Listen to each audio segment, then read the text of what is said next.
Bonjour à toutes et à tous, je m'appelle Nils Oteis et c'est un grand plaisir d'être à nouveau avec vous. Ce matin, j'aimerais bien vous parler sur un sujet très important dans la vie du chrétien. Il s'agit de la prière. Dans l'évangile de Marc, chapitre 11, versets 22 et 24, Jésus dit: Ayez foi en Dieu. C'est pourquoi je vous l'ai dit. Tout ce que vous demanderez en priant, croyez que vous l'avez reçu et cela vous sera accordé. Promesse de Jésus. Et la question cruciale ce matin est: nous avons foi en Dieu? Est-ce que nous croyons dans ses promesses? On raconte l'histoire d'une église qui avait un problème de parking. Alors, ils avaient construit leur salle sur un terrain donné par un de leurs membres. Il s'y trouvait que cette salle était tellement grande que l'inspection des bâtiments ne leur donnait pas l'autorisation d'ouvrir parce qu'ils n'avaient pas un parking suffisamment grand pour accueillir tous les membres de l'église. Et la seule partie du terrain inutilisée était une montagne près du bâtiment. Les dimanches avant l'ouverture de leur nouveau lieu de culte,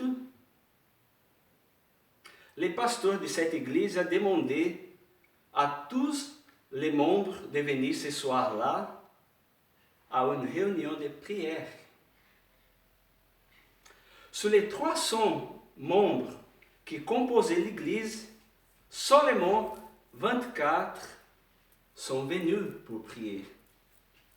Après avoir prié pendant 3 heures, le pasteur a déclaré qu'il ne savait pas de quelle manière ils allaient résoudre ces problèmes, mais ils croyaient que Dieu allait répondre à leurs prières.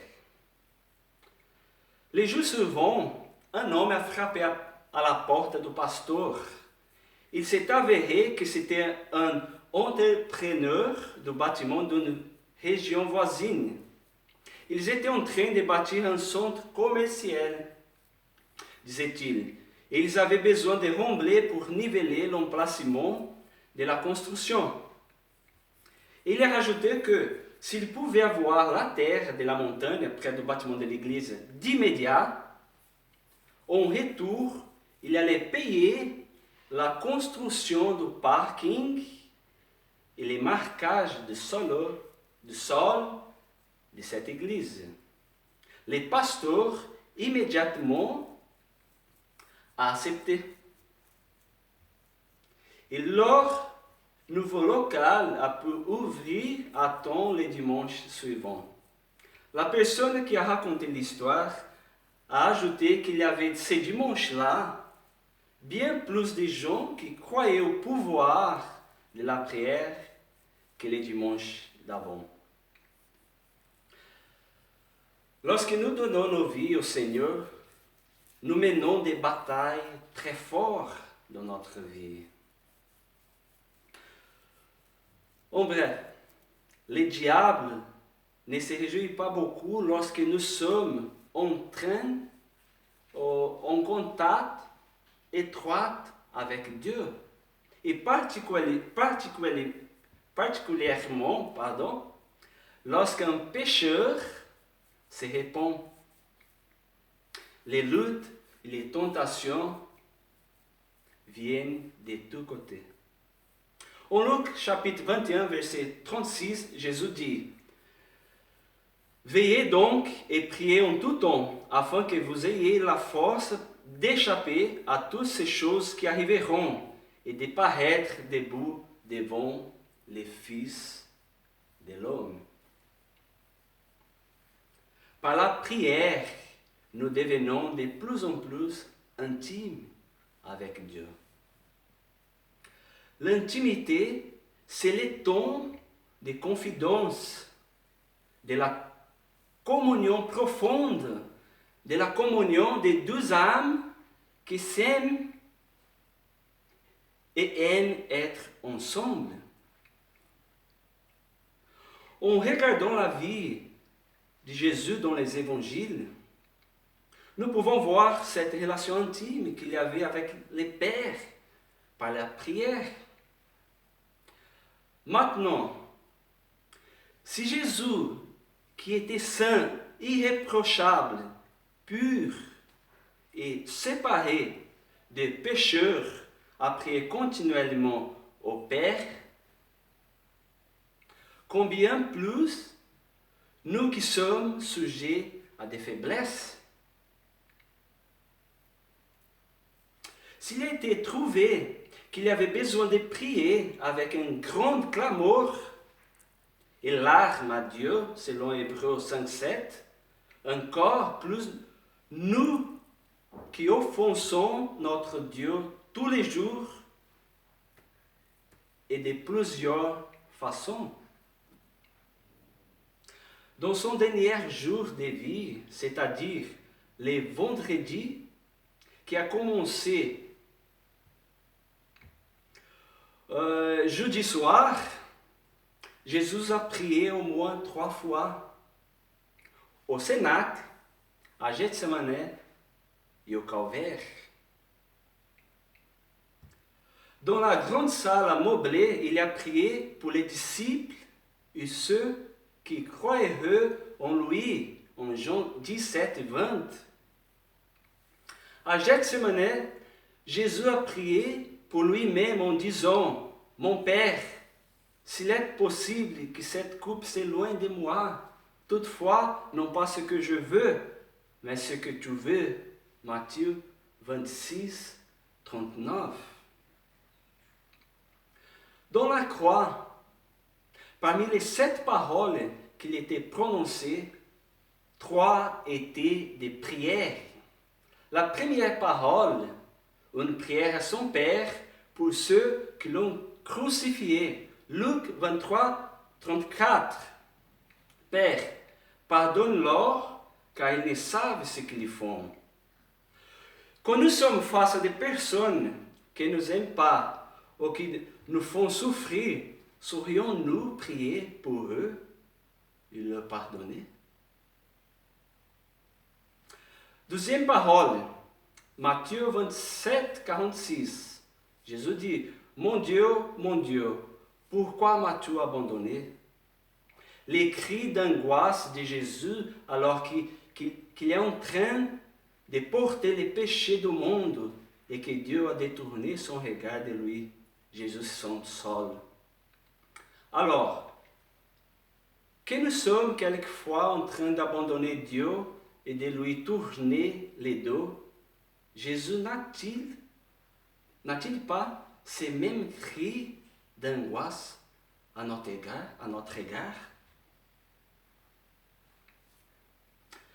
Troisième parole, Luc, chapitre 23, verset 46. Père, je remets entre tes mains mon esprit. C'était la dernière prière de Jésus au Père. Jésus prie en tout temps. Il a passé la nuit à prier à Dieu avant de choisir les 12 apôtres, Luc 6:12.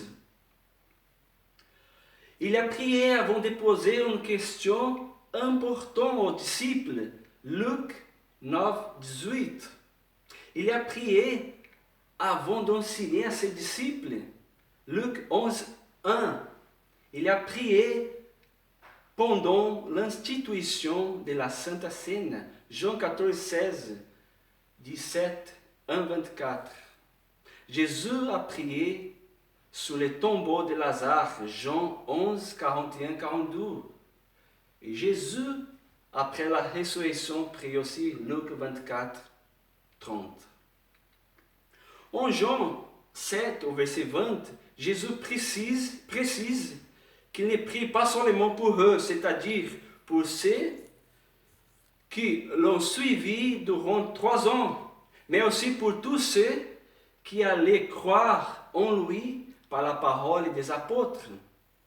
Si vous doutez, si vous traversez une période difficile, si vous avez l'impression de vous noyer dans les épreuves, rappelez-vous que Jésus a prié pour vous et qu'il continue de le faire. Il intercède pour nous tous, selon Romains 8. Avez-vous de la difficulté à trouver un temps pour prier? Qui prend la responsabilité de ne pas avoir le temps de prier? Notre travail? Notre cours dans l'université? Les travaux de ménage? De la fatigue physique et mentale? Quelle excuse avons-nous aujourd'hui pour ne pas avoir le temps de prier? Peut-être que vous êtes en train de penser maintenant, bon voilà, si je ne peux pas prier aujourd'hui, ce n'est pas grave, car demain, je vais compenser les jours d'aujourd'hui. Ne laisse pas pour demain ce que vous pouvez faire aujourd'hui. Parce que demain, sera la même histoire. Cette même histoire peut-être va se répéter. Et encore une fois, encore. Et quand nous les réalisons, on est en train de prier, on a arrêté, on ne prie plus. Quelle est la conséquence lorsque nous arrêtons de prier Dieu? Notre communion avec lui, peu à peu, va s'éloigner. Nous cessons de nous nourrir de sa parole, qui est notre nourriture spirituelle. Et finalement, nous commençons à nous sentir faibles spirituellement. Et une chose, c'est sûr, notre ennemi, le tentateur, profitera de cette situation pour nous attaquer de tous côtés. 1 Thessaloniciens 5, 17 dit « Priez sans cesse ». Matthieu 29, 39 dit « Veillez et priez afin que vous ne tombiez pas dans la tentation. L'esprit est bien disposé, mais la chair est faible. » Apprendre, comprendre, mettre en pratique ce qui est bien et juste pour nos vies n'est pas instantané. C'est pas vite. Au contraire, il faut du temps, il faut quelque chose de fondamental pour tous les chrétiens, c'est-à-dire la constance. Nous devrons être constants. Nous sommes constants dans la prière actuellement. Pensez-vous à vos amis, par exemple, si vous les voyez et vous lui parlez tous les jours,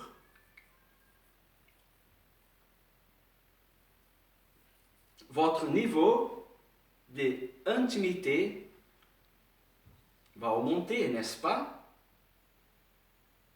L'amitié se renforce, perdure, et vous finissez par devenir les meilleurs amis.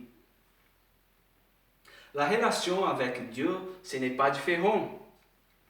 Si vous lui parlez en prière, disons, tous les jours, vous deviendrez plus proche, plus intime de lui. Et il vous donnera la force nécessaire pour contourner tous les pièges de ce monde. Amen. Amen. Réjouissez-vous dans l'espérance et soyez patients dans la détresse. Persévérez dans la prière. Enseignement de Romains 12, 12. excuse-moi. Faites en tout temps par l'Esprit toutes sortes de prières et de supplications. Veillez à cela avec une entière persévérance et priez pour tous les saints. Enseignement en Éphésiens chapitre 6, verset 18. Nous comprenons par la parole de Dieu que la prière nous amène à une plus grande compréhension de sa volonté. Cependant, notre motivation deve être centrée sur la bonne cause et non sur l'obligation. Prier pour prier simplement, non. Nous devons prier parce que nous avons besoin d'être dans la présence du Seigneur. Nous devrions prier avec joie et plaisir, car par la prière, nous serons devant lui. Par la prière, vous êtes devant le Créateur de l'univers, le Maître, votre meilleur ami. Vous êtes devant notre Père céleste. Faites de votre prière, de votre moment privé avec Dieu, une rencontre vraiment très spéciale et attendue. Bien que Dieu sache, il connaît tout sur nous, disons-lui comment était notre journée. Comment nous nous sentons aujourd'hui? Où vit votre cœur? Partageons avec lui les sujets de prière que nos amis nous ont demandé. Supplions à notre Père de nous aider à être forts, persévérons dans la prière.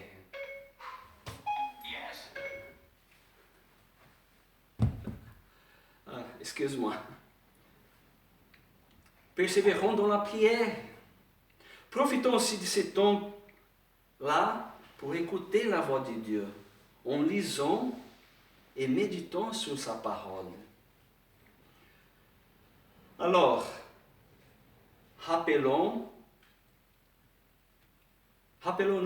que même les fils de Dieu ont une vie constante dans la prière. Éphésiens 5 dit, « Soyez donc les imitateurs de Dieu, puis vous êtes ses enfants bien-aimés. » Alors, prions à Dieu nuit et jour.